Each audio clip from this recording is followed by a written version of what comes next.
Electrical, plumbing, sanitary, home appliances, lighting എന്നിവയ്ക്കെല്ലാം attractive EMI ഓഫറിൽ 0% ഇൻട്രസ്റ്റോടുകൂടി നിങ്ങൾക്ക് ലഭിക്കുന്നതാണ്.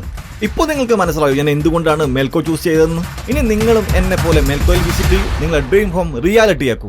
വർക്ക്ഷോപ്പ് മേഖലയിലെ വിവിധ തൊഴിൽ രംഗത്ത് പ്രവർത്തിക്കുന്ന ഗുരുക്കന്മാർക്ക് ആദരമൊരുക്കി കൊണ്ടോട്ടി ചങ്സിന്റെ 2ാം സ്നേഹ സംഗമത്തോടനുബന്ധിച്ചാണ് ഗുരുക്കന്മാരെ ആദരിച്ചത്. വർക്ക്ഷോപ്പ് മേഖലയിൽ വിവിധ ജോലികളിൽ പ്രവർത്തിക്കുന്ന ഗുരുക്കന്മാരെയാണ് കൊണ്ടോട്ടി ചങ്സിന്റെ 2ാം സ്നേഹ സംഗമത്തിൽ ആദരിച്ചത്. സിനിമാ നടനും മിമിക്രി ആർട്ടിസ്റ്റും അധ്യാപകനുമായ മുഹമ്മദ് ബറോസ് കൊടക്കാടൻ പരിപാടി ഉദ്ഘാടനം ചെയ്തു. ഓരോ വ്യക്തിത്വങ്ങളും ഓരോ ഇതിഹാസങ്ങളാണ് എന്നെ വ്യക്തിപരമായി എന്നെ സംബന്ധിച്ചിടത്തോളം. ഇവിടെ ഗുരുഭൂതരെ ആദരിക്കലും അതോടൊപ്പം നമ്മളിൽ നിന്ന് വിട്ടുപോയ ആളുകളെ ഒന്ന് ഓർക്കുകയും അവർക്ക് വേണ്ടി പ്രാർത്ഥിക്കുകയും നമ്മുടെ പഴയ കാലഘട്ടങ്ങളിലേക്ക് ഒരു തിരിഞ്ഞു പോക്കും നമ്മൾ നടത്തുക എന്നുള്ളതാണ് ഇതിന്റെ ഉദ്ദേശം. വളരെ നല്ലതാണ്.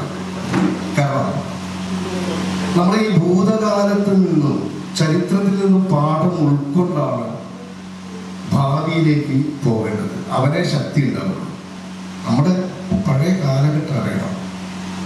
ഞാൻ എവിടെ തുടങ്ങാൻ എനിക്കറിയില്ല. അപ്പോൾ ഭൂതകാലം. സിനിമാ നടനും മിമിക്രി ആർട്ടിസ്റ്റും അധ്യാപകനുമായ ഷിജീവ് ചെറുക്കാട്ട് മുഖ്യപ്രഭാഷണം നടത്തി. ശശി വാളശ്ശേരി പരിപാടിയിൽ അധ്യക്ഷത വഹിച്ചു. സജി വട്ടപ്പറമ്പിൽ, ഗോപി, നൌഷാദ്, രവി കോടങ്ങാട്, ബാബു കോടങ്ങാട്, ബാബു കീശ്ശേരി, കുഞ്ഞു മുഹമ്മദ്, കുട്ടിമാൻ, ബറോസ് കൊടക്കാടൻ, ഷിജീവ് ചെറുക്കാട്ടിൽ, സാദിഖ് CP, ബാബു കീശ്ശേരി, ഷാജിലാൽ, ഷാജി ചെമ്രക്കാട്ടൂർ തുടങ്ങിയവർ പരിപാടിയിൽ പങ്കെടുത്ത് സംസാരിച്ചു. തുടർന്ന് കൊണ്ടോട്ടി ചങ്സിലെ കലാകാരന്മാർ അവതരിപ്പിച്ച ഗാനമേളയും മിമിക്സും അരങ്ങേറി.